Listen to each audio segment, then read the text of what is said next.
Hello and welcome back to another video on the Wrestlers Mate and to another edition of AEW Rampage Out. And it's a big show today because it is the last show even before AEW Full Gear, which of course is taking place today at time of recording. And we've got four matches, lots going on. So yeah, let's get straight into it. And we kicked off with the semi-final of the Elimination Tournament, Archer versus Starks. The action started before the two Starks even headed to the ring. Archer and Starks brawled backstage and in the crowd before they eventually entered the ring. Archer looked set to hit chops, but Starks avoided him and hit some heavy strikes before kicking him out of the ring. However, Archer hit a chokeslam on the apron to get the advantage. He then slammed Starks' head into the table at ringside and rolled his opponent into the ring. Archer then looked to hit a big move from the top turnbuckle, but Starks escaped and hit a big lariat to come back into the match. He unloaded on Archer, but the latter stopped his momentum with a lariat of his own. Starks then hit a DDT to get the upper hand in the match. Towards the end, after a back and forth between the two stars, Starks hit a huge spear to pick up the victory. Post-match, Cage and Nana came out to confront Starks. However, Archer attacked Starks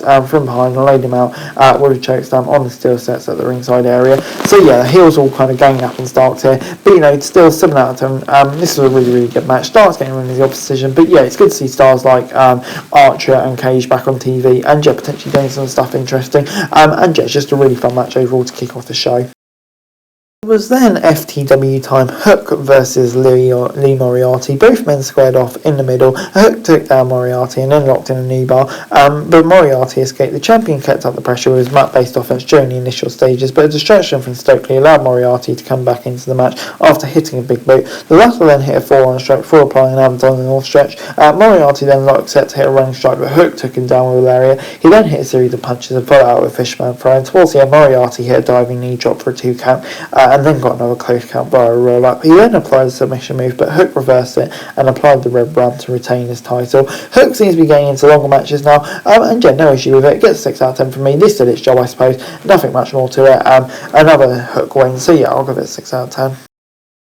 Next out was Madison Rayne versus Athena on Rampage. Athena made an aggressive start to the match against Rayne, but the latter starts the momentum by slamming her into the turnbuckles. The action spilled to the outside and the fallen goddess Rayne then onto the guardrail before rolling her back into the ring. After a back and forth between the two, Athena looked to hit a seatplex, but Rayne reversed it with a cutter instead. She then hit a series of clotheslines and looked set to hit the crossroads, but Athena countered with a stunner. Towards the end, Athena hit a running strike before following up with a back GTS to pick up the pinfall victory. Post-match, Athena attacked Rayne and then took the ref down with a right hand when she tried to stop her. Mercedes Martinez came out to confront Athena as the latter escaped the ring to win the segment. It gets 6 out of 10 from me. Definitely an interesting turn for Athena.